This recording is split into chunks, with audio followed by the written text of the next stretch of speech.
Hello students, good morning to all of you. आता आपल्याला next concept बघायची आहे, that is the angle of contact. Angle of contact.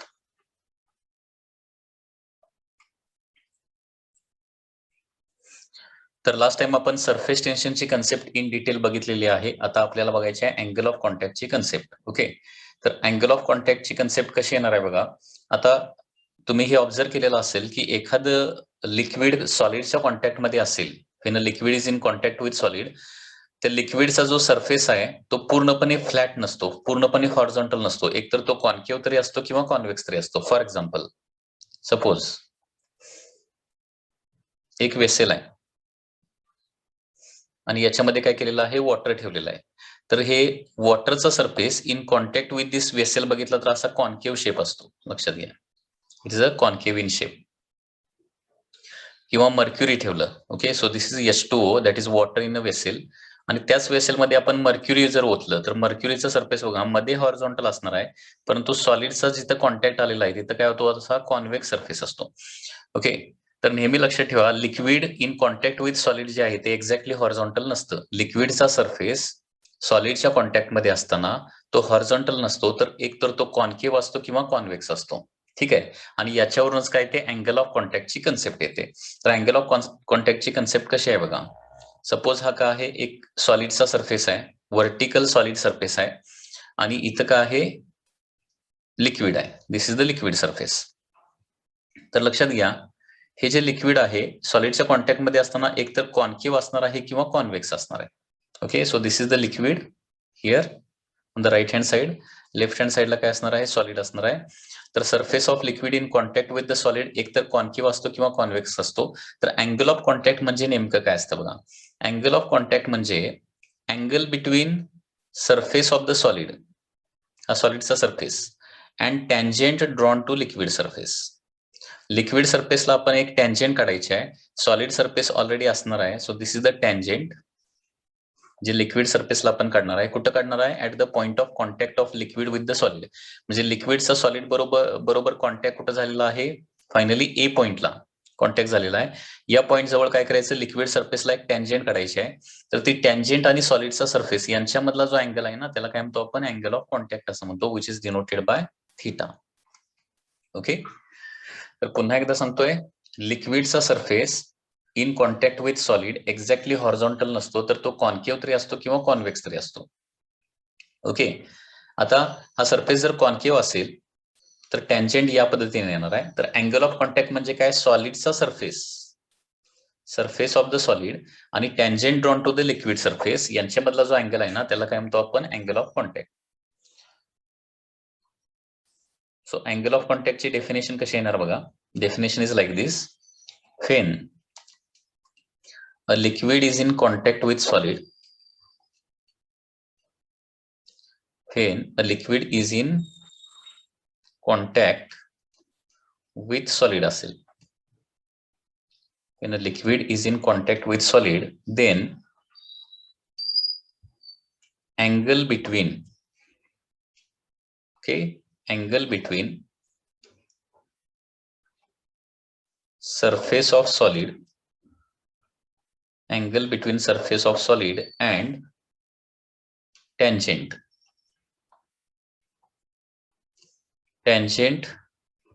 drawn to liquid surface. बघा, liquid is in contact with solid असेल तर angle between, कुठला angle आहे, surface of the solid and tangent drawn to liquid surface at point of contact, at point of contact and measured inside liquid, measured inside liquid. म्हणजे लक्षात घ्या, tangent आणि सॉलिडच्या surface, tangent आणि सॉलिडचा surface यांच्यामधला angle हा पण येऊ शकतो किंवा इकडचा पण येऊ शकतो ना, हा बाहेरच्या बाजूचा हा पण येऊ शकतो. तर अँगल ऑफ कॉन्टॅक्ट म्हणजे कुठला अँगल घ्यायचा आहे, तर लिक्विडच्या साईडचा अँगल, लिक्विडच्या आतमध्ये मेजर केलेला अँगल, लिक्विडच्या बाहेरचा अँगल नव्हे. Measured inside liquid is called as angle of contact. is called as angle of contact. अशा प्रकारे अँगल ऑफ कॉन्टॅक्टची ही कन्सेप्ट आहे. आता या अँगल ऑफ कॉन्टॅक्टच्या प्रॉपर्टीज बघूया थोडे कशा आहेत. Characteristics of angle of contact.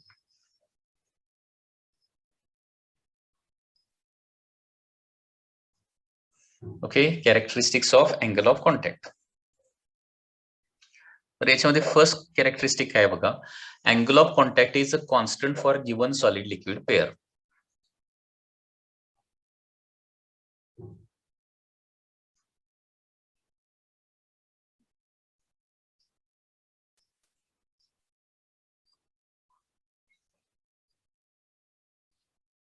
for given solid and liquid pair.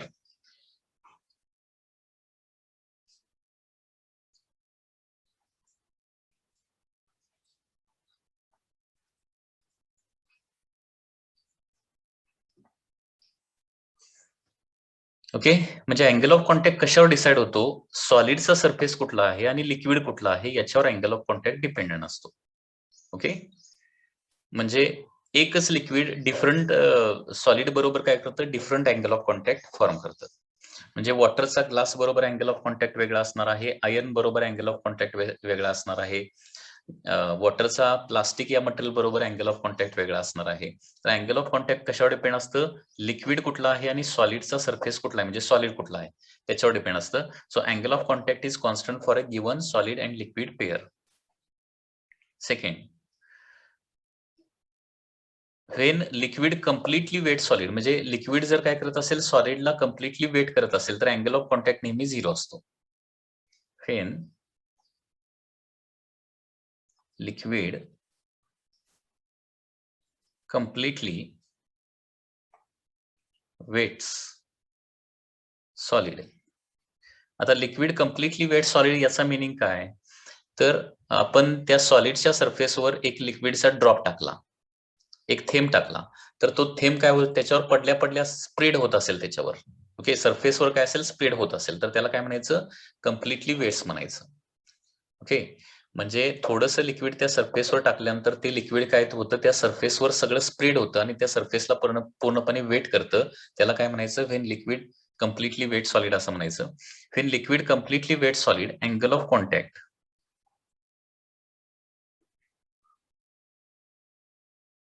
Is 0. Angle of contact काय येतं, 0 येतं. याचं एक्झाम्पल आपण देऊया. एक्झाम्पल आहे water, that is pure water and glass pair. Pure water आणि ग्लास या पेअरचा अँगल ऑफ कॉन्टॅक्ट जो आहे तो किती असतो, 0 डिग्री असतो. ओके, त्याच्यानंतर when liquid partially wet solid करत असेल, partially wet solid, then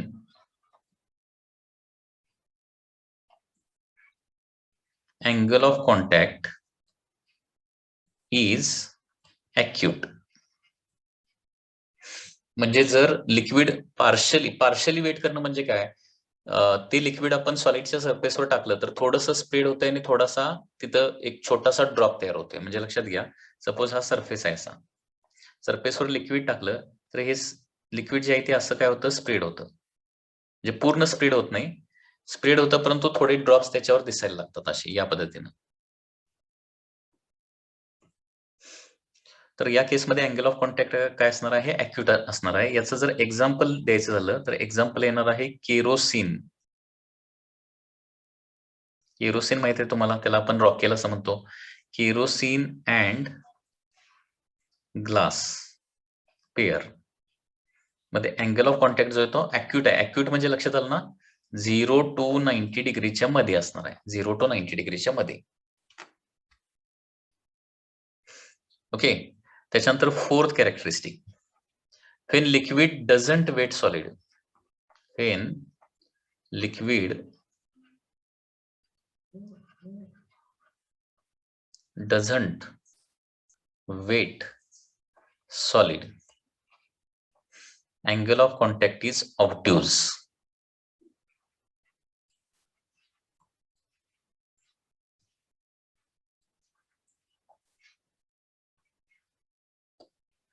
obtuse angle म्हणजे काय 90 डिग्री टू 180 डिग्रीच्या मध्ये अँगल ऑफ कॉन्टॅक्ट असणार आहे. आता लिक्विड डझंट वेट सॉलिड म्हणजे काय, ते लिक्विड त्या सरफेसवर टाकलं तर त्या लिक्विडचे त्याच्यावर काय होतात असे तुम्हाला ड्रॉप दिसणार आहेत. म्हणजे त्या सरफेसवरती अजिबात स्प्रेड होत नाही. म्हणजे फॉर एक्झाम्पल सपोज हा एक सॉलिडचा सरफेस आहे आणि याच्यावर आपण लिक्विड टाकलं तर असे काय होतात, त्याच्यावर आपल्याला छोटे मोठे ड्रॉप्स दिसतात. अजिबात ते लिक्विड काय होत नाही, त्या सरफेसला चिकटत नाही किंवा सरफेसवर स्प्रेड होत नाही.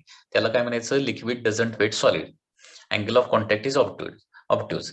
याचं एक्झाम्पल जर द्यायचं झालं तर mercury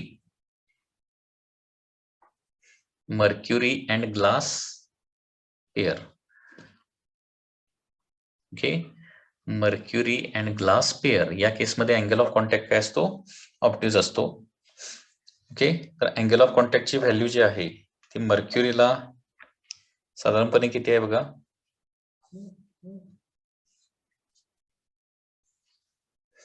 angle of contact for mercury it is about 127 degrees आहे.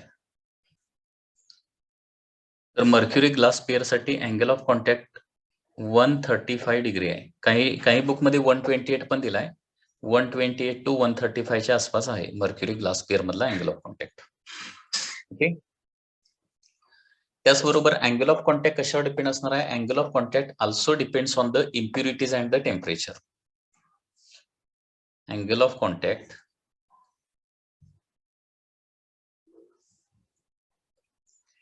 depends on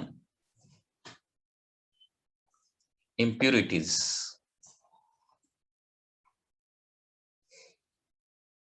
in liquid. म्हणजे लिक्विड मधल्या इम्प्युरिटीज आपण जर चेंज केल्या तर काय होणार आहे, अँगल ऑफ कॉन्टॅक्ट काय होतो, चेंज होतो. Angle of contact also depends on the temperature. म्हणजे टेम्परेचर वाढवत गेलं की अँगल ऑफ कॉन्टॅक्ट काय होतो, कमी होत जातो. म्हणजे जसं सरफेस टेन्शनचं होतंय, टेम्परेचर वाढवलं की सरफेस टेन्शन कमी होतंय, तसंच टेम्परेचर वाढवलं की अँगल ऑफ कॉन्टॅक्ट देखील काय होतो, कमी होतो. Okay, so as temperature increases,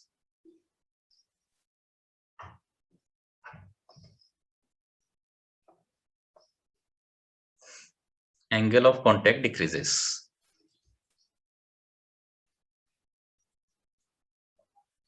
Angle of contact decreases. Okay, आणि त्याचबरोबर आणखी एक गोष्ट, अँगल ऑफ कॉन्टॅक्ट कशावर डिपेंड असणार आहे, तर सॉलिड लिक्विड पेअर वर पण डिपेंड असतं. त्याचबरोबर लिक्विड सरफेसच्या वर कुठलं मीडियम आहे त्याच्यावर देखील डिपेंड असतो. Angle of contact also depends on medium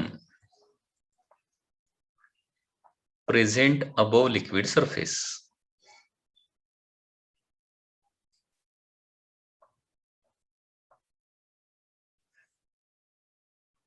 present above liquid surface म्हणजे लिक्विड सरफेसच्या वर एअर आहे का आणखी कुठला गॅस आहे त्याच्यावर देखील काय असणार आहे, अँगल ऑफ कॉन्टॅक्ट डिपेंड करणार आहे. तर या पद्धतीने अँगल ऑफ कॉन्टॅक्टचे कॅरेक्टरिस्टिक किंवा प्रॉपर्टीज आहेत. लक्षात आलं. अँगल ऑफ कॉन्टॅक्टच्या प्रॉपर्टीज किंवा कॅरेक्टरिस्टिक पुन्हा एकदा फास्ट मध्ये रिवाइज करतो.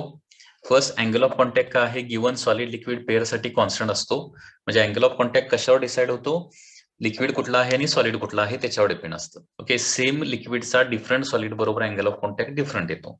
ठीक आहे. जर लिक्विड कम्प्लिटली वेट करत असेल, if liquid completely wet solid करत असेल तर काय होणार आहे, अँगल ऑफ कॉन्टॅक्ट 0 असणार आहे. जर लिक्विड पार्शली वेट करत असेल तर अँगल ऑफ कॉन्टॅक्ट 0 to 90 च्या मध्ये असणार आहे. म्हणजे लिक्विड जर वेट करत असेल कम्प्लिटली किंवा पार्शली तर अँगल ऑफ कॉन्टॅक्ट काय असतो, 0 to 90 च्या मध्ये असतो. हे लक्षात घ्या. अॅक्यूट लिक्विड जर सॉलिडला अजिबात वेट करत नसेल तर अँगल ऑफ कॉन्टॅक्ट काय असणार आहे, ऑब्ट्यूज असणार आहे. Okay, obtuse. त्याच्यानंतर अँगल ऑफ कॉन्टॅक्ट कशावर डिपेंड असणार आहे, इम्प्युरिटीज म्हणजे लिक्विड मध्ये कुठल्या इम्प्युरिटीज आहेत त्याच्यावर देखील डिपेंड असतं. म्हणजे प्युअर वॉटरचा ग्लास बरोबर अँगल ऑफ कॉन्टॅक्ट 0 आहे, परंतु इम्प्युअर वॉटर म्हणजे ज्याच्यामध्ये मिनरल्स किंवा बाकीचे आपण जे वॉटर पितोय, लक्षात घ्या, त्याच्यामध्ये इम्प्युरिटीज असतात, त्याच्यामुळे देखील अँगल ऑफ कॉन्टॅक्ट काय होतो, चेंज होतो. ठीक आहे. त्याच्यानंतर अँगल ऑफ कॉन्टॅक्ट वर टेम्परेचरचा देखील इफेक्ट असतो. टेम्परेचर वाढलं की अँगल ऑफ कॉन्टॅक्ट काय होतो, कमी होतो. आणि अँगल ऑफ कॉन्टॅक्ट आणखी कशावर डिपेंड असतो, medium present above liquid surface. Liquid सरफेसच्या वर मीडियम कुठला आहे, ओके, त्याच्यावर देखील अँगल ऑफ कॉन्टॅक्ट डिपेंड असणार आहे. ठीक आहे. आता अँगल ऑफ कॉन्टॅक्ट ऑब्ट्यूज का तयार होतो, ऍक्यूट का तयार होतो, याच्या काही डायग्रॅम्स आहेत. त्या डायग्रॅम व्यवस्थित अंडरस्टँड करून घेणं महत्वाचं आहे. ओके. सो डायग्रॅम जरा एमसीक्यू मध्ये एखाद्या वेळी विचारले जाऊ शकतात, त्याच्यामुळे ते इम्पॉर्टंट आहेत. Diagrams of angle of contact. Diagrams of angle of contact. Angle of कॉन्टॅक्टच्या डायग्रॅम्स बघा कशा येणार आहे. तर सुरुवातीला येणार आहे first zero angle of contact. Zero angle of contact कसा तयार होणार आहे याची डायग्रॅम आणि त्याचं एक्सप्लेनेशन देखील मी तुम्हाला सांगतो. ठीक आहे. आता अँगल ऑफ कॉन्टॅक्ट कशावर डिपेंड असतो, जसं आपण सरफेस टेन्शन जे आहे ते फक्त कशावर डिपेंड असतं, कोहेसिव्ह फोर्सवर डिपेंड असतं. Surface tension depends only on cohesive force. Cohesive force जास्त असला तर सरफेस टेन्शन जास्त असतं, कोहेसिव्ह फोर्स कमी असला सरफेस टेन्शन कमी असतं. तसं अँगल ऑफ कॉन्टॅक्ट कशावर डिपेंड असतो, तर angle of contact cohesive force आणि ऍडेसिव्ह फोर्स दोघांच्यावरही डिपेंड नसतो. Okay. Diagram of angle of contact decide करण्याच्या अगोदर okay cohesive force adhesive force कुठले असतात ते लिहूया अगोदर.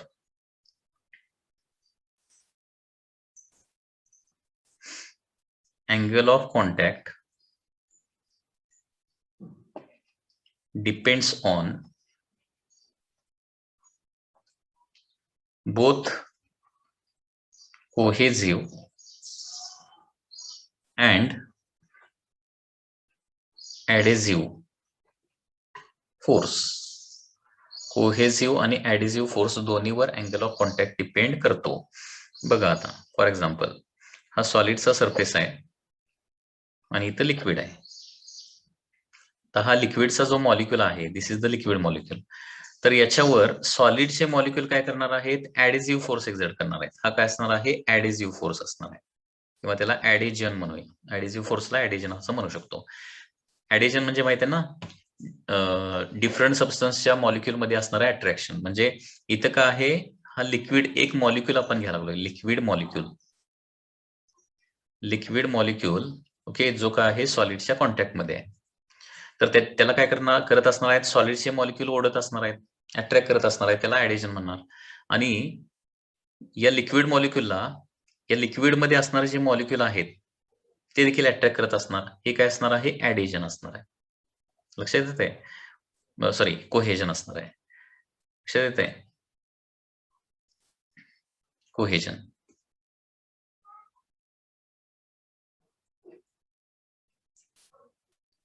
तर ऍडेजनची डायरेक्शन कुठं असणार आहे, सॉलिडच्या आतमध्ये ऍडेजनची डायरेक्शन. आणि कोहेजनची डायरेक्शन कुठं असणार आहे, लिक्विड मध्ये असणार आहे.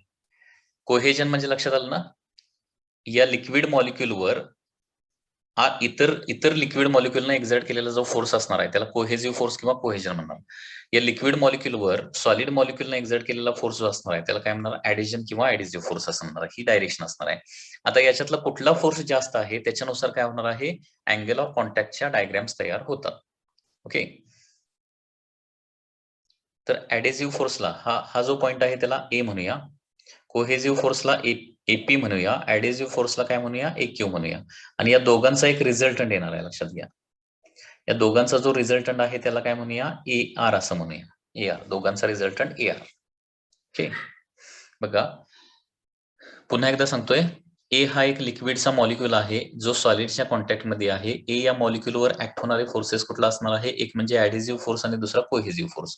ऍडेसिव्ह फोर्स AQ डायरेक्शन असणार आहे आणि कोहेसिव्ह फोर्स जो आहे तो AP डायरेक्शन असणार आहे. आणि ह्या ऍडेसिव्ह फोर्स आणि कोहेसिव्ह फोर्सचा रिझल्टंट जो आहे तो कुठल्या डायरेक्शन असणार आहे, बाय पॅरेललोग्राम लॉ दोघांच्या बरोबर मध्ये असणार आहे. ठीक आहे.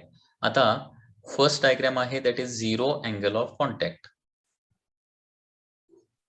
Zero angle of contact. आता झिरो अँगल ऑफ कॉन्टॅक्ट कधी तयार होऊ शकतो, तर ज्यावेळी AQ जे आहे म्हणजे adhesive force very large as compared to cohesive force असेल तर AQ is very large as compared to AP म्हणजे ऍडेसिव्ह फोर्स जास्त आहे आणि कोहेसिव्ह फोर्स कमी आहे तर त्या केसमध्ये काय होतो झिरो अँगल ऑफ कॉन्टॅक्ट तयार होतो. झिरो का तयार होतो बघा. So this is the solid surface. Adhesive force का आहे खूप लार्ज आहे that is AQ. Cohesive force त्या मनाने निग्लेजिबल आहे म्हणजे तो काय दाखवायची गरज नाही. त्याच्यामुळे रिझल्टंट कुठल्या डायरेक्शन येणार आहे. रिझल्टंट जो लार्जर फोर्स आहे त्याच डायरेक्शन येणार आहे. So AR is the resultant. Okay तर रिझल्टंट या पद्धतीने येणार आहे. AR is the resultant. आता लिक्विड सरफेस नेहमी कसा राहतो रिझल्टंटला परपेंडिक्युलर राहतो. रिझल्टंटला परपेंडिक्युलर म्हणजे लिक्विड सरफेस हा असा राहायला पाहिजे. तर इथे ही एक तुम्हाला नवीन गोष्ट लक्षात ठेवावी लागेल की लिक्विड सरफेस हा नेहमी रिझल्टंटला परपेंडिक्युलर राहतो आणि त्याच्यामुळे रिझल्टंटला परपेंडिक्युलर राहण्यासाठी हा लिक्विडचा सरफेस काय व्हायला पाहिजे व्हर्टिकल व्हायला पाहिजे. किंवा थोडक्यात आपण असं सांगू शकतो इथं की ऍडेसिव्ह फोर्स जास्त असल्यामुळे काय होणार आहे लिक्विडचा मॉलिक्यूल सॉलिडच्या मॉलिक्यूलला काय करतो चिकटतो किंवा त्या सॉलिडच्या सरफेसला वेट करण्यासाठी वर वर वर सरकतो. लक्षात घ्या बरोबर आहे ना. झिरो अँगल ऑफ कॉन्टॅक्ट कधी असतो ज्यावेळी लिक्विड सॉलिडला चांगलं वेट करत असेल तर लिक्विड सॉलिडला वेट करायचा प्रयत्न करत असेल तर म्हणजे लिक्विडचा मॉलिक्यूल जो आहे तो सुरुवातीला खाली आहे लिक्विडला वेट करण्यासाठी काय करणार सॉलिडला वेट करण्यासाठी तो वर वर वर जाणार आणि त्याच्यामुळे काय होणार आहे लिक्विड सरफेस जो आहे ना तो व्हर्टिकल तयार होणार आणि त्याच्यामुळं सॉलिडचा सरफेस आणि लिक्विड सरफेसला काढलेले टँजंट दोन्ही एकाच डायरेक्शन येणार आहे आणि त्याच्यामुळे अँगल ऑफ कॉन्टॅक्ट किती येणार आहे तर झिरो येणार आहे कारण सॉलिड सरफेस पण तिथंच आहे आणि टँजंट पण तिथंच आहे. आता इथं MCQ मध्ये क्वेश्चन काय विचारला जातो की झिरो अँगल ऑफ कॉन्टॅक्ट ज्यावेळी असतो त्यावेळी रिझल्टंट कुठल्या डायरेक्शनला असतो किंवा रिझल्टंट कुठं असतो. ओके तर झिरो अँगल ऑफ कॉन्टॅक्टला रिझल्टंट कुठं असणार हे लक्षात ठेवा. रिझल्टंट इज इनसाइड सॉलिड असणार आहे. Okay resultant is inside solid.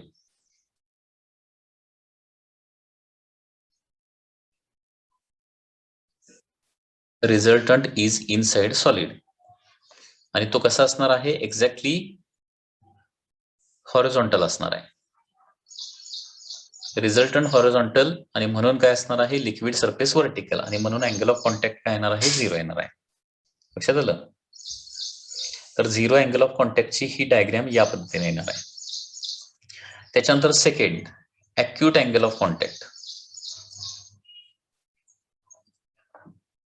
Acute angle of contact. Acute angle of contact मध्ये लिक्विड पुन्हा एकदा सॉलिडला वेट करतं पण ते काय करतं कमी प्रमाणात वेट करतं पार्शियली वेट करतं आणि त्याच्यामुळे पुन्हा एकदा याची डायग्राम कशी येणार बघा. हा सॉलिडचा सरफेस असणार आहे. ओके आता इथं दोन्ही फोर्सेस काय असतात कम्पेरेबल असतात म्हणजे ऍडेसिव्ह फोर्स देखील ऍडेसिव्ह फोर्स जेवढा असतो तेवढाच काय असणार आहे कोहेसिव्ह फोर्स देखील असणार आहे. दोन्ही फोर्सेस काय असतात जवळपास सेम मॅग्निट्यूडचे असतात आणि त्याच्यामुळे पुन्हा एकदा पॅरेलेलोग्राम लॉच्या साइन आपण रिझल्टंट काढला तर रिझल्टंट पुन्हा एकदा कुठे येणार आहे सॉलिड मध्ये येणार आहे. ही याची डायग्राम येणार आहे. सो दिस इज मॉलिक्यूल ए. हा झाला तुमचा AQ हा झाला ऍडेसिव्ह फोर्स. त्याच्यानंतर हा AP हा झाला कोहेसिव्ह फोर्स आणि AR हा तुमचा रिझल्टंट. आता रिझल्टंटला लिक्विड सरफेस कसा राहतो परपेंडिक्युलर म्हणजे याला परपेंडिक्युलर म्हणजे लिक्विड सरफेस जो आहे ना तो असा होणार आहे. ओके या पद्धतीने म्हणजे लिक्विड सरफेसची टेंडन्सी काय असते रिझल्टंटला परपेंडिक्युलर राहणं आणि त्याच्यामुळं इथं आता आपण जर काय काढली लिक्विड सरफेसला टँजंट जर काढले तर ही अशी येणार आहे. हा सॉलिडचा सरफेस आणि त्याच्यामुळे अँगल ऑफ कॉन्टॅक्ट काय येणार आहे नाऊ अॅक्यूट अँगल येणार आहे. Angle of contact will be acute angle. So this is the resultant.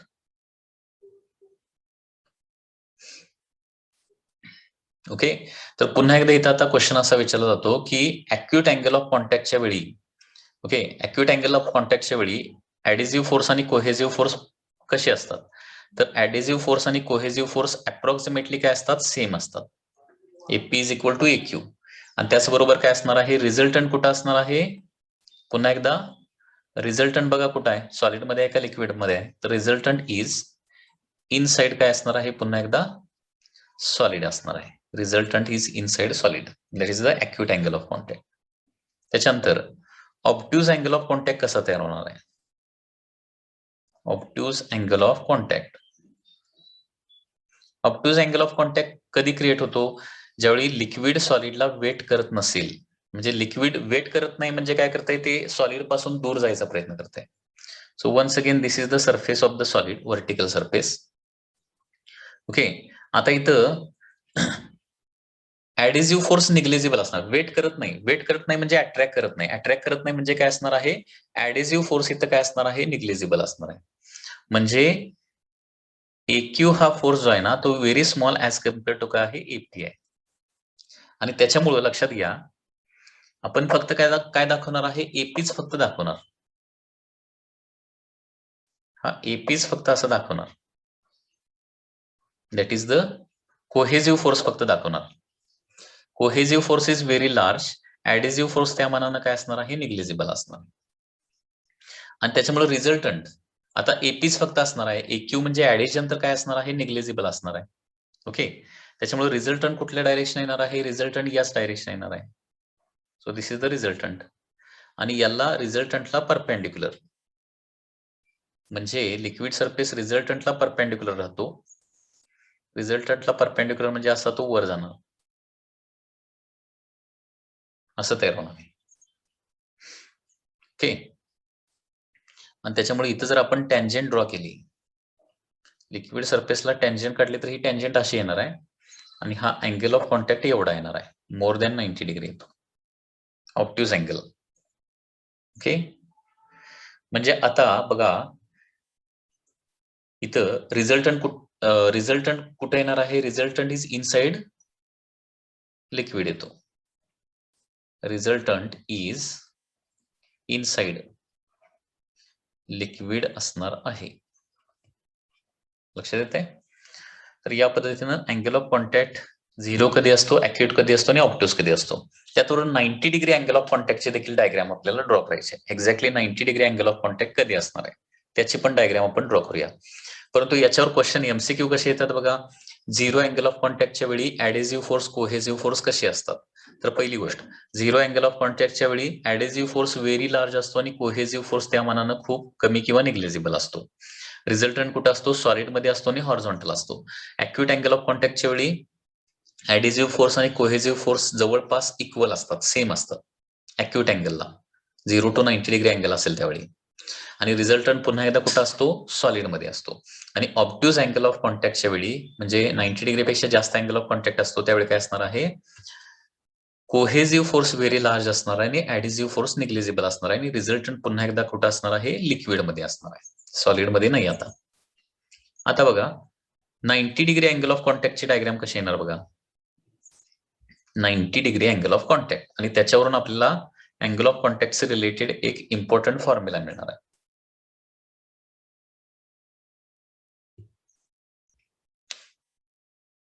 Fourth, 90 degree angle of contact.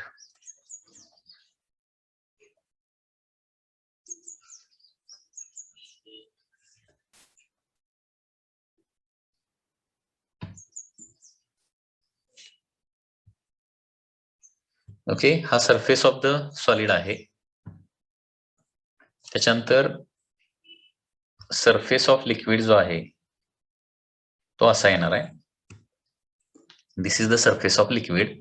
बघा आता सरफेस एक्झॅक्टली हॉरिझॉन्टल असेल, सरफेस जर एक्झॅक्टली हॉरिझॉन्टल असेल तर या सरफेसला काढलेली टँजेंट जी आहे, सरफेस हॉरिझॉन्टल म्हणजे टँजेंट देखील काय येणार? हॉरिझॉन्टल येणार. Okay, so this is the tangent drawn to the liquid surface. आणि सॉलिडचा सरफेस व्हर्टिकल आहे आणि त्याच्यामुळे अँगल ऑफ कॉन्टॅक्ट एक्झॅक्टली किती येणार आहे? Theta is equal to exactly 90 degree येणार आहे. Theta is equal to 90 degree. Okay, आता 90 डिग्री अँगल झाला. आज थोडा वेळ मी इरेज करतो कारण इथं मला व्हेक्टर्स ड्रॉ करायचे आहेत. तर बघा 90 डिग्री अँगल ऑफ कॉन्टॅक्ट होण्यासाठी रिझल्टंट कुठल्या डायरेक्शन पाहिजे? Resultant exactly along the solid पाहिजे रिझल्टंट, कारण रिझल्टंटला लिक्विड सरफेस काय राहतो? परपेंडिक्युलर राहतो. हा AR असला पाहिजे. AR या डायरेक्शन यायचा असेल तर बघा एपी बरोबर मध्ये येणार या दोघांच्या मध्ये एपी कोहेजिव्ह फोर्स इकडे येणार आहे एपी आणि पॅरेललोग्राम लॉ नुसार एक्यू असा येणार ना एक्यू असा येणार आहे ओके ऍडेसिव्ह फोर्स सॉलिड मध्ये असतो कोहेजिव्ह फोर्स लिक्विड मध्ये असतो आणि resultant 90 degree angle of contact व्हायला रिझल्टंट कसा पाहिजे अलॉंग द सॉलिड सरफेस पाहिजे ओके म्हणजे हा अँगल किती येणार बघा हा टोटल 90 डिग्री आहे हा येणार आहे 45 डिग्री ओके हा अँगल झाला 45 डिग्री डायग्राम लक्षात आले का बघा तर हा झाला angle of contact that is 90 degree बरोबर मध्ये लाईन असल्यामुळे ही इथं काय येणार आहे अँगल 45 डिग्री येणार आहे ओके तर पुन्हा एकदा इथं लक्ष द्या आता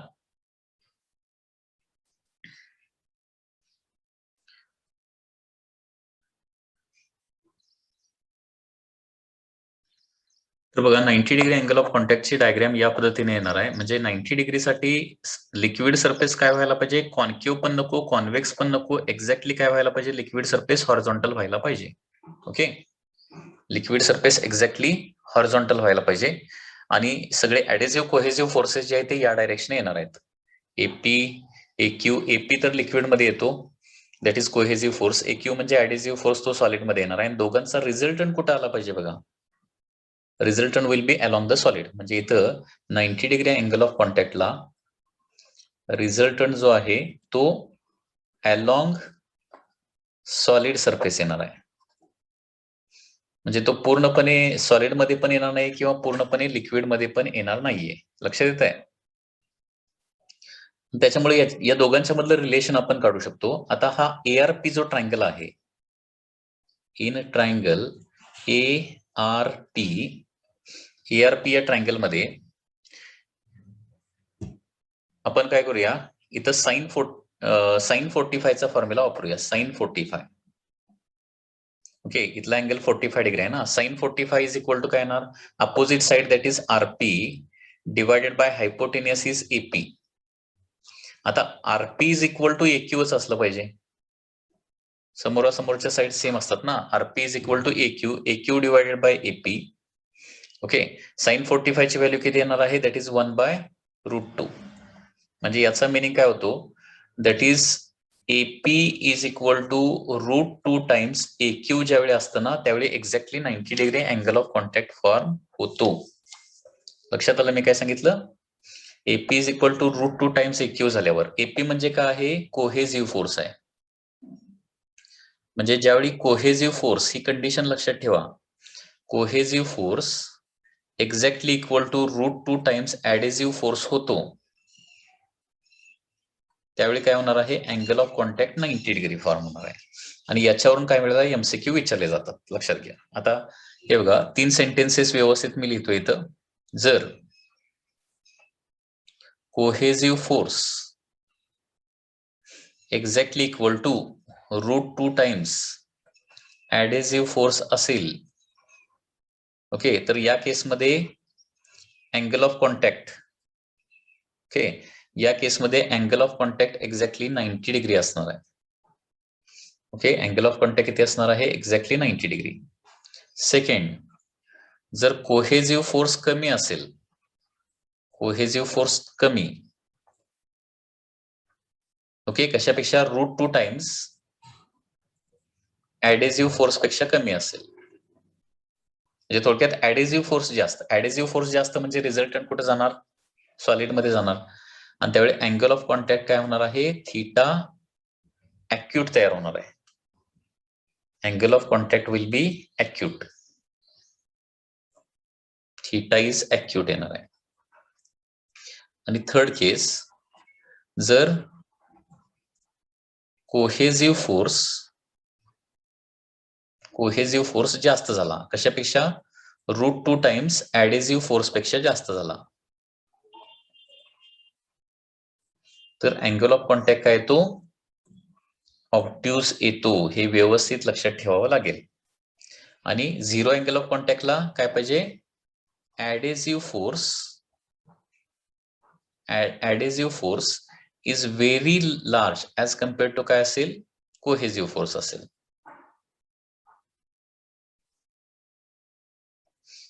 किंवा वरच्या सिक्वेन्सनच व्यवस्थित लिहूया.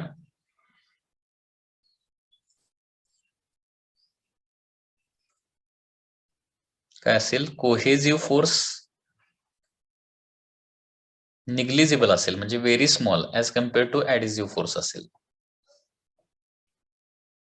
तर काय होतंय, अँगल ऑफ कॉन्टॅक्ट थीटा काय येतोय, 0 येतोय, 0 डिग्री. तर ह्या 4 केसेस व्यवस्थित लक्षात ठेवा. Cohesive force exactly equal to √2 times adhesive force असेल तर अँगल ऑफ कॉन्टॅक्ट 90 डिग्री होणार. Cohesive force less than √2 times adhesive force असेल म्हणजे कोहेसिव्ह फोर्स कमी नाही, ऍडिसिव्ह फोर्स जास्त ना. ऍडिसिव्ह फोर्स जास्त म्हणजे रिझल्टंट सॉलिड मध्ये जाणार, ऍडिसिव्ह फोर्स जास्त झाला तर, आणि त्याच्यामुळे अँगल ऑफ कॉन्टॅक्ट ऍक्युट तयार होणार. जर कोहेसिव्ह फोर्स जास्त झाला √2 टाइम्स ऍडिसिव्ह फोर्स पेक्षा तर थीटा काय येणार आहे, ऑब्ट्यूज येणार आहे. आणि कोहेसिव्ह फोर्स व्हेरी स्मॉल झाला, ऍडिसिव्ह फोर्स खूप लार्ज झाला तर काय होतो, angle of contact 0 degree form होतो. काही important notes related to angle of contact MCQ point of view. टेम्परेचरचा तर इफेक्ट बघितलेलाच आहे. टेम्परेचर वाढलं की काय होतं, अँगल ऑफ कॉन्टॅक्ट काय होतो, कमी होतो. ओके, ही पहिली गोष्ट. दुसरी गोष्ट म्हणजे इम्प्युरिटीचा इफेक्ट काय होतो, इम्प्युरिटीमुळे अँगल ऑफ कॉन्टॅक्ट चेंज होतो. काही इम्प्युरिटीमुळे वाढतो, काही इम्प्युरिटीमुळे कमी होतो. त्याचबरोबर surface of the solid vertical ऐवजी इन्क्लाइन केला तर अँगल ऑफ कॉन्टॅक्ट काय होणार आहे, तर angle of contact does not depend on the orientation of the surface. Okay, म्हणजे सॉलिडचा सरफेस व्हर्टिकल असू दे नाहीतर इन्क्लाइंड असू दे, अँगल ऑफ कॉन्टॅक्ट तेवढाच राहतो. तर angle of contact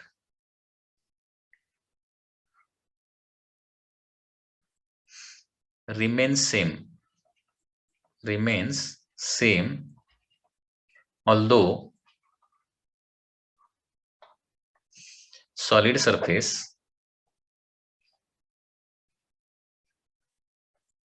is vertical or inclined. Okay, म्हणजे व्हर्टिकल म्हणजे सॉलिडचा सरफेस व्हर्टिकल ठेवला नाही तर तिरका जरी केला तरी अँगल ऑफ कॉन्टॅक्ट तेवढाच राहणार आहे. त्याचबरोबर वॉटर प्रूफिंग एजंटमुळे अँगल ऑफ कॉन्टॅक्ट काय होतो असं काही वेळेला विचारलं जातं. ओके, अँगल ऑफ कॉन्टॅक्ट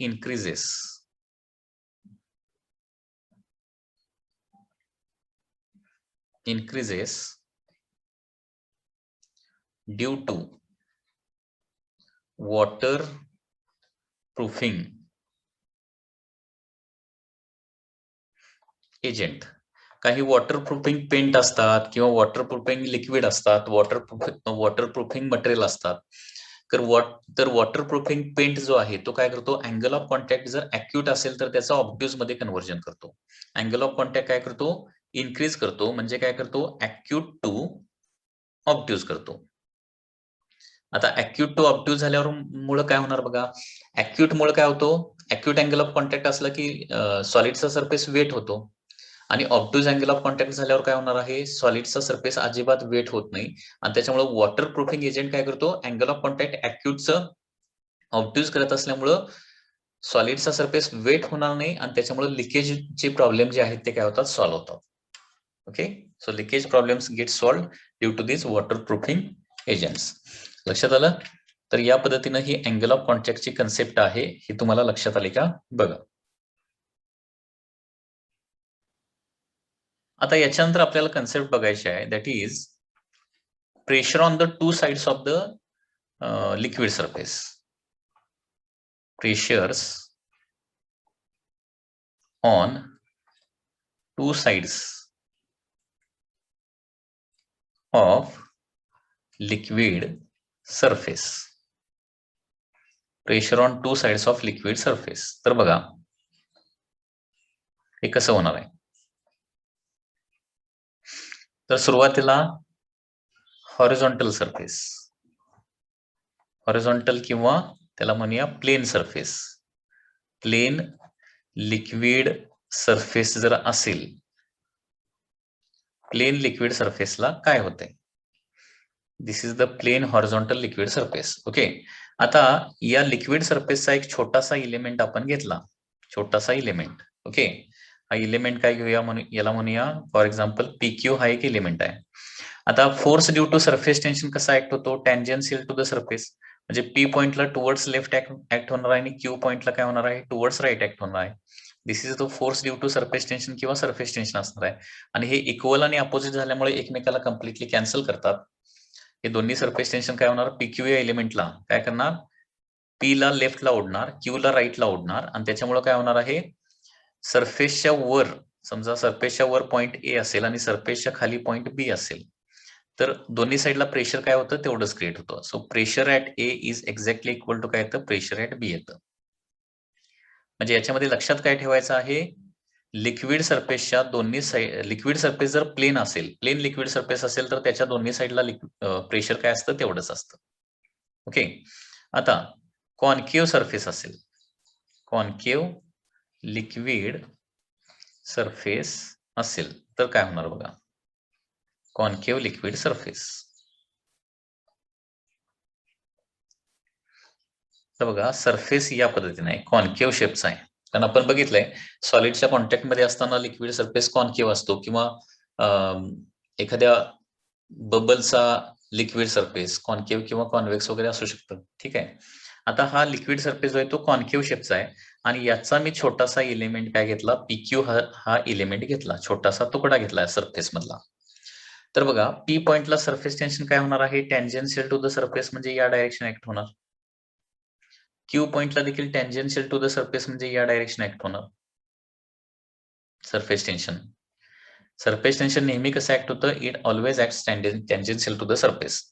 आता या दोघांचा बाय युजिंग पॅरेलेलोग्राम रिझल्टंट जर काढला, ओके, तर तो रिझल्टंट असा येणार आहे, अपवर्ड डायरेक्शनल रिझल्टंट येणार आहे. लक्षात येते का बघा, या दोघांचा रिझल्टंट जो आहे ना तो अपवर्ड डायरेक्शन क्रिएट होणार पॅरेलेलोग्राम लॉ नुसार. Okay, it will be upward direction. आणि अपवर्ड डायरेक्शन रिझल्टंट झाल्यामुळे काय होणार आहे, वरच्या साईडचं प्रेशर काय होणार आहे, वाढणार आणि खालच्या साईडचं प्रेशर काय होणार, कमी होणार. म्हणजे लिक्विड सरफेसच्या वर पॉइंट ए असेल आणि खाली पॉइंट बी असेल. हे बघा, सरफेस कॉन्केव्ह असेल तर सरफेस टेन्शनचा रिझल्टंट अपवर्ड होणार आहे. त्याच्यामुळे इकडचे लिक्विड मॉलिक्यूल काय केलेलं जाणार, वरच्या बाजूचे लिक्विड मॉलिक्यूल कॉम्प्रेस होणार आहे त्या सरफेस टेन्शनमुळे आणि कॉम्प्रेस झाल्यामुळे तिथलं प्रेशर काय होणार आहे, वाढणार आहे. या केसमध्ये pressure at point A will be greater than काय असणार आहे, प्रेशर ऍट बी असणार आहे. ए पॉइंटला प्रेशर जास्त क्रिएट होतं आणि बी पॉइंटला प्रेशर जे आहे ते कमी क्रिएट होतं. ओके. याच्यानंतर थर्ड, कॉन्व्हेक्स सरफेस असेल तर काय होणार आहे, कॉन्व्हेक्स सरफेस.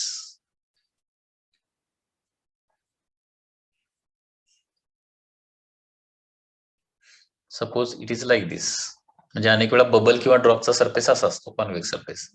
पुन्हा एकदा याचा छोटासा एलिमेंट आपण पीक्यू घेतला, पीक्यू. पी पॉइंटला surface tension tangential to the surface म्हणजे या डायरेक्शन ऍक्ट होणार. क्यू पॉइंटला surface tension tangential to the surface म्हणजे या डायरेक्शन ऍक्ट होणार आहे.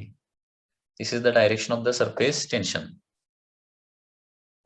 या दोघांचा जर रिझल्टंट आपण फाइंड आउट केला तर दोघांचा रिझल्टंट जो आहे तो इकडे येणार आहे खाली. आता पॅरेलेलोग्राम लॉच्या साइन resultant will be like this, downward direction resultant येणार.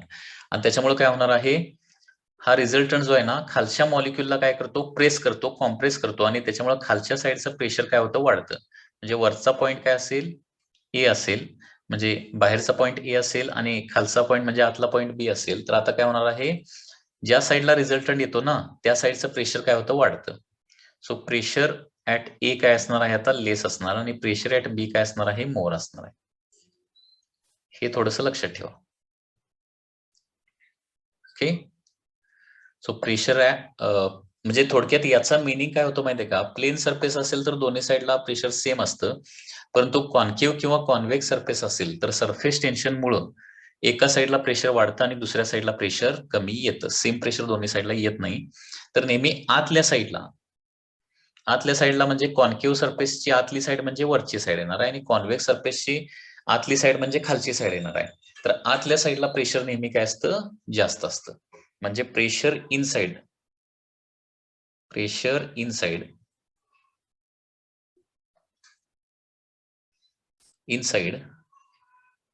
दी सरफेस इज ऑलवेज काय असणार आहे, ग्रेटर असणार आहे. Okay, greater than outside. Okay, याचा आणखी एक एक्झाम्पल देतो म्हणजे तुम्हाला लक्षात येईल.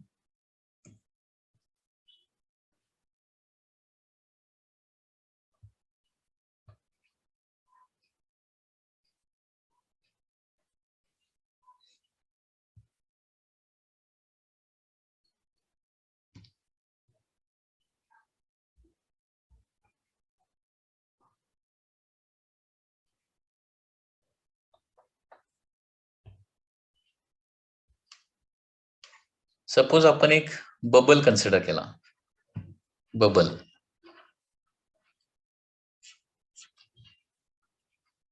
हे बघा, बबल जो आहे तो एक्झॅक्टली स्पेरिकल शेपचा असणार, लाईक दिस.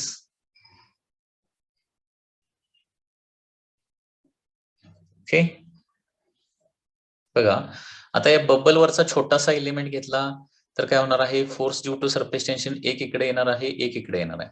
त्याच्यामुळे दोघांचा रिझल्टंट कसा तयार होणार आहे, इनवर्ड डायरेक्शन.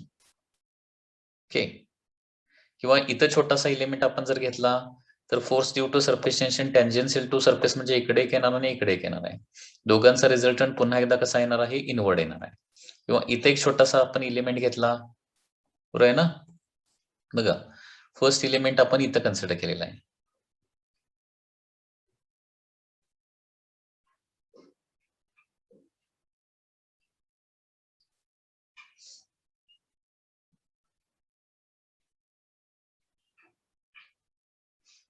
इथं आपण छोटासा एलिमेंट जर कन्सिडर केला तर इथं देखील काय होणार आहे, force due to surface tension जो आहे टँजेन्शियल टू द सरफेस, दोघांचा रिझल्टंट इनवर्ड येणार आहे. म्हणजे थोडक्यात काय करतो, हा सरफेस जो आहे तो नेहमी इनवर्ड डायरेक्शन रिझल्टंट क्रिएट करणार. आणि आपण हे पण बघितलंय की कुठल्याही लिक्विड सरफेसची टेंडन्सी असते. कशी टेंडन्सी असते, आपला सरफेस एरिया मिनिमाइज करायची. लिक्विड सरफेसची टेंडन्सी कशी असते, आपला सरफेस एरिया मिनिमाइज करायची.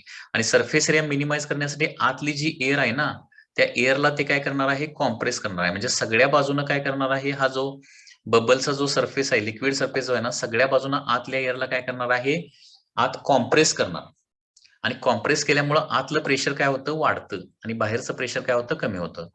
सो प्रेशर इनसाइड आणि प्रेशर आउटसाइड आपण जर बघितलं तर नेहमी लक्षात घ्या, प्रेशर इनसाइड नेहमी काय असतं, मोर दॅन प्रेशर आउटसाइड असतं. नेहमी लक्षात ठेवा, हे बबल असू दे नाहीतर ड्रॉप असू दे, दोन्ही केसेसमध्ये हेच होत आहे. लक्षात आलं का, हे एक इम्पॉर्टंट पॉइंट आहे.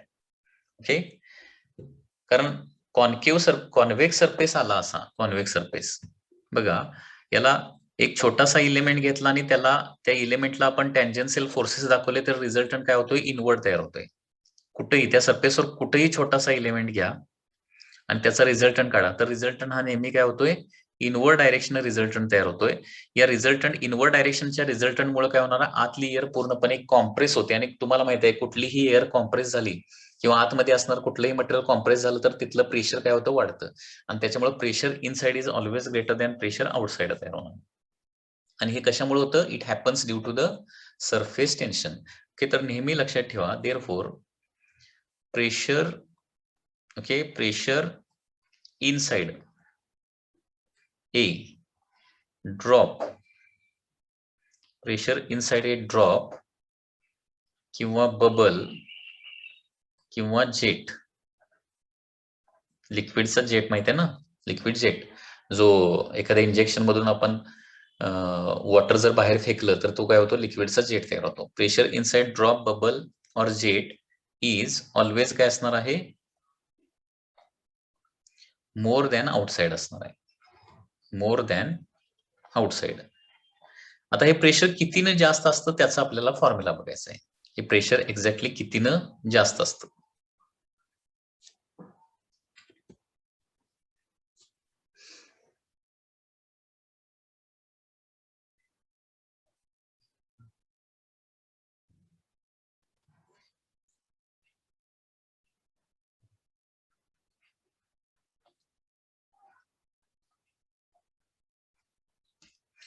आता हे प्रेशर एक्झॅक्टली कितीनं जास्त असतं बघा, यालाच म्हटलं जातं Laplace law of spherical membrane असं म्हटलं जातं.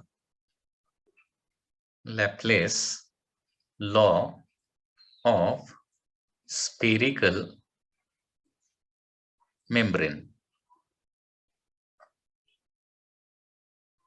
ओके, याचं डेरिव्हेशन देखील आहे, पण त्या डेरिव्हेशन मध्ये आपण काही जाणार नाहीये, डायरेक्टली फॉर्म्युला लिहिणार आहे.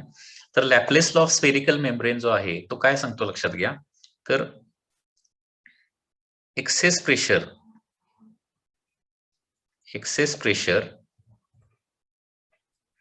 इनसाइड ड्रॉपच्या आतमध्ये एक्सेस प्रेशर किती असतं. सॉरी, फर्स्ट बबल घेऊया. Excess pressure inside bubble.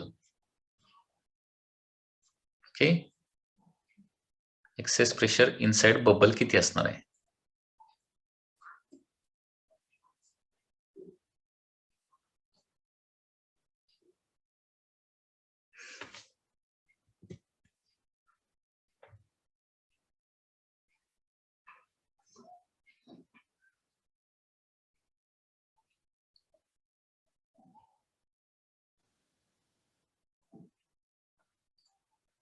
Inside bubble, excess pressure inside bubble किती असणार आहे. तर डेल्टा पी, एक्सेस प्रेशर म्हणजे आउटसाइड प्रेशर आणि इनसाइड प्रेशर मधला डिफरन्स, हे लक्षात घ्या. डेल्टा पी असणार आहे that is 4 times T surface tension divided by radius, 4t by R. R म्हणजे काय, रेडियस असणार आहे. ओके, इथं टी म्हणजे काय असणार आहे, सरफेस टेन्शन असणार आहे. टी म्हणजे असतं सरफेस टेन्शन आणि आर म्हणजे काय असणार आहे, radius of the sphere, radius of bubble किंवा त्या स्पियरची रेडियस. हे झालं excess pressure inside bubble. Second, excess pressure inside drop किती असतं बघा. एक्सेस प्रेशर इनसाइड ड्रॉपच्या आतमध्ये एक्सेस प्रेशर डेल्टा पी असतं 2t divided by radius. Okay, and third, access pressure inside jet,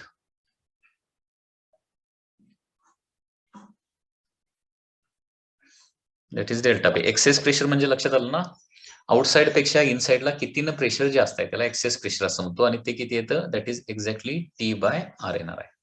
okay, तर याला म्हटलं जातं Laplace law of spherical membrane. आणि Laplace law of spherical membrane काय सांगतो, तर आउटसाइड पेक्षा इनसाइडला प्रेशर कितीनं जास्त असतं. ओके, आउटसाइड पेक्षा इनसाइडला प्रेशर कितीनं जास्त असतं. बबल मध्ये असतं exactly 4t by R, 4 times surface tension divided by radius of the bubble. Drop मध्ये असणार आहे 2t by R, 2 times surface tension divided by radius of the drop.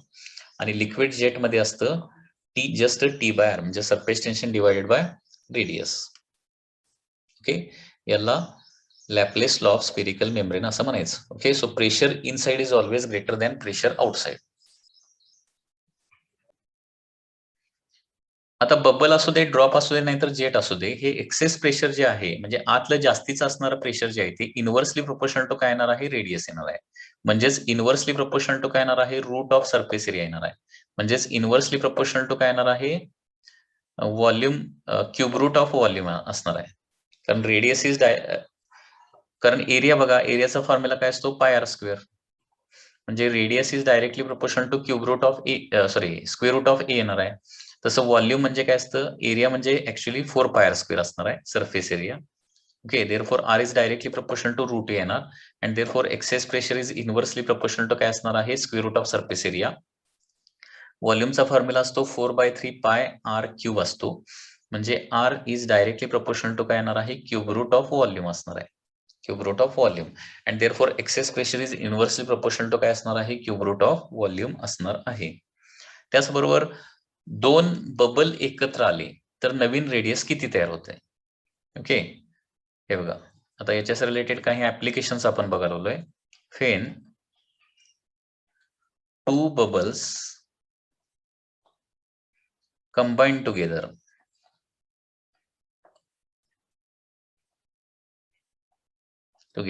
then new radius of bubble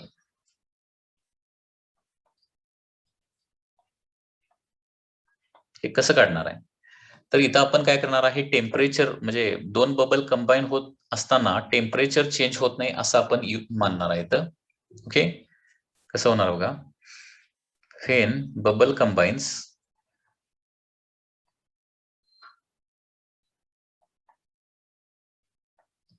temperature does not change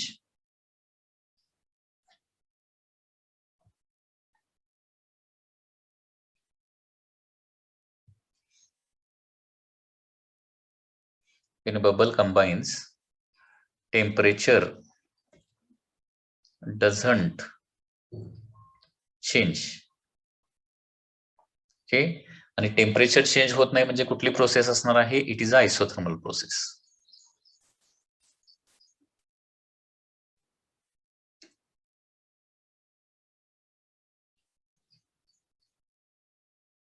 temperature doesn't change आणि temperature change होत नाही त्याला काय म्हणायचं, isothermal process. So therefore in isothermal process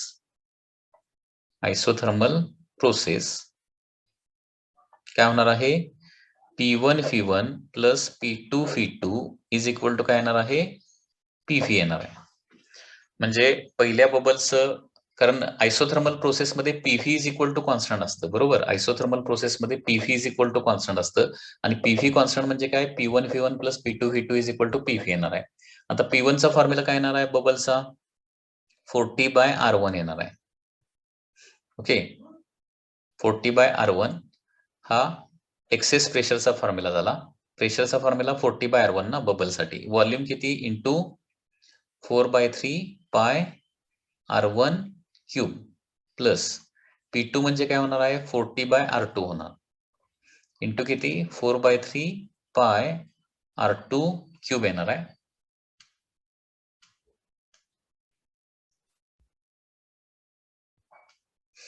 is equal to काय होणार आहे, नवीन जो बबल तयार होतोय त्याची रेडियस सपोज कॅपिटल आर असेल, नवीन बबल तयार होत असेल त्याची रेडियस कॅपिटल आर असेल, तर त्याचं प्रेशर येणार आहे 40/R इंटू त्याचं व्हॉल्यूम येणार आहे 4/3 पाय R क्यूब. आता सिमिलर टर्म सगळ्या कॅन्सल होतील, 40 4/3 40 4/3 40 4/3 पाय पण सगळं कॅन्सल होते आणि R1 क्यूब बाय R1 म्हणजे इथं काय राहणार आहे, फक्त R1 स्क्वेअर राहणार आहे. R2 क्यूब बाय R2 म्हणजे काय राहणार आहे, R2 स्क्वेअर राहणार आहे. Is equal to R cube by R म्हणजे काय येणार आहे, R स्क्वेअर फक्त राहणार आहे. म्हणजे तयार होणाऱ्या नवीन बबलची रेडियस असणार आहे स्क्वेअर रूट ऑफ काय असणार आहे, R1 square plus R2 square असणार आहे. ओके, समजा 3 बबल तयार झाले, 3 बबल कंबाईन झाले, तर तयार होणाऱ्या बबलची रेडियस काय असणार आहे, R1 square square root of R1 square plus R2 square plus R3 square and so on. आणि 3 पेक्षा जास्त असले तर अप टू RN स्क्वेअर येणार आहे. लक्षात आलं, म्हणजे 2 बबल कंबाईन होऊन एक तिसरा बबल जर तयार झाला, ओके, तर त्या नवीन बबलची रेडियसचा हा फॉर्म्युला असणार आहे, R is equal to square root of R1 square plus R2 square. हे कोणाला रिलेशन आहे व्हॅलिड, फक्त बबलला, ड्रॉपला नव्हे. बबलला, ड्रॉपला आपण पाठीमागे बघितलेलं आहे, ड्रॉपचं रिलेशन काय असतं माहिती आहे ना, that is R cube is equal to R1 cube plus R2 cube असतं. हे कोणाला, ड्रॉपला रिलेशन व्हॅलिड आहे. ड्रॉपला म्हणजे 2 ड्रॉप जर कंबाईन झाले, R1 R2 रेडियसचे 2 ड्रॉप कंबाईन झाले, तर नवीन तयार होणाऱ्या ड्रॉपची रेडियस काय असते, R cube is equal to R1 cube cube plus R2 cube. आणि बबल कंबाईन झाले तर रेडियस मधलं रिलेशन काय येणार आहे, R1 square is equal to R1 square plus R2 square is equal to R square. तर त्याच्यामुळे लक्षात ठेवा, हे पुन्हा एकदा मी इथं लिहितोय. ओके, इम्पॉर्टंट आहे. फेन बबल्स कंबाईन, बबल ज्यावेळी कंबाईन होणार त्यावेळी काय होणार आहे, R square is equal to R1 square plus R2 square होणार आहे. आणि ज्यावेळी फेन ड्रॉप कंबाईन होतात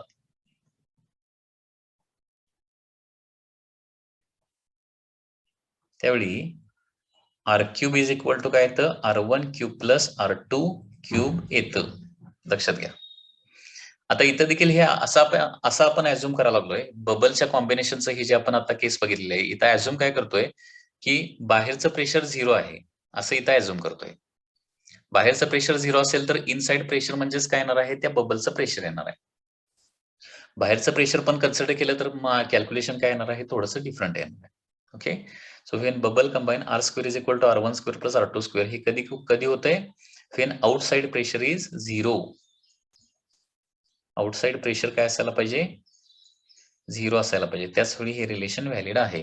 परंतु आउटसाइड प्रेशर 0 नसतं ना, आउटसाइड प्रेशर बबलच्या आउटसाइडला काय असतं, ऍटमॉस्फेरिक प्रेशर असतं. ओके, तर ते जर कन्सिडर केलं तर थोडंसं आणि डिफरंट डेरिवेशन येणार आहे, ते देखील आपण बघणार आहे.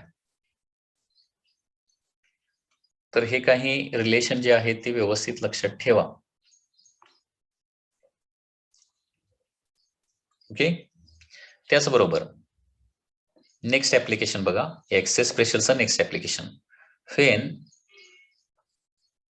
two bubbles comes in contact, फक्त कॉन्टॅक्ट मध्ये येत आहेत, लक्षात घ्या, दोन बबल्सचा एक बबल तयार होत नाही. when two bubble comes in contact, then radius of their interface,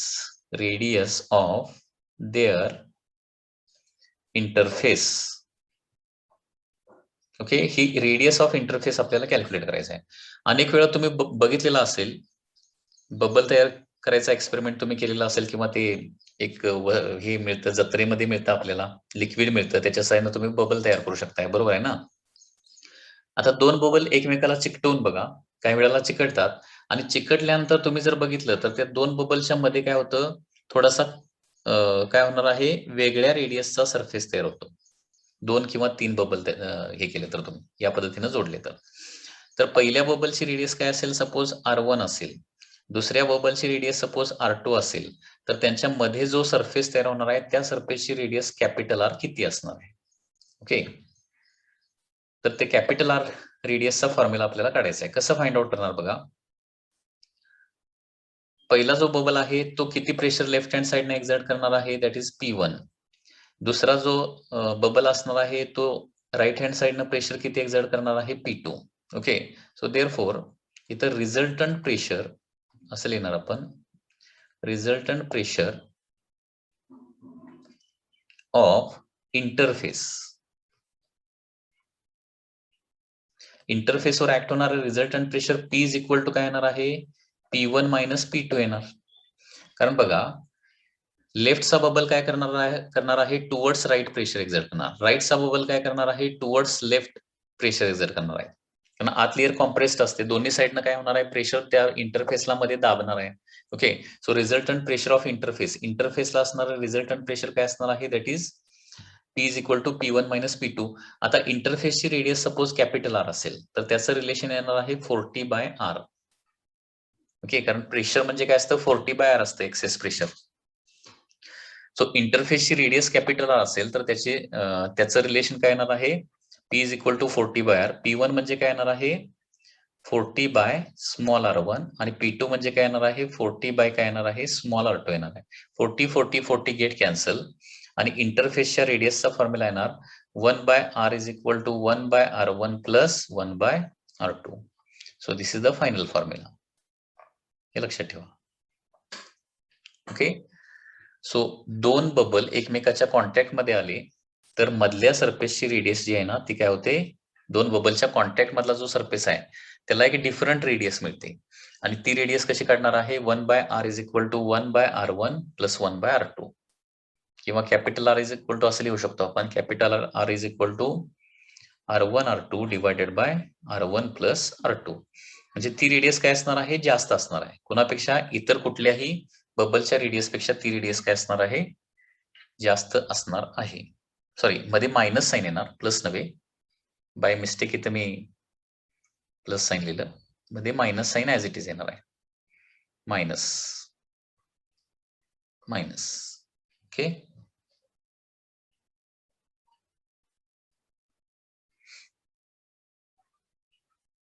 तर हा फॉर्म्युला लक्षात ठेवा, हा फॉर्म्युला इम्पॉर्टंट आहे.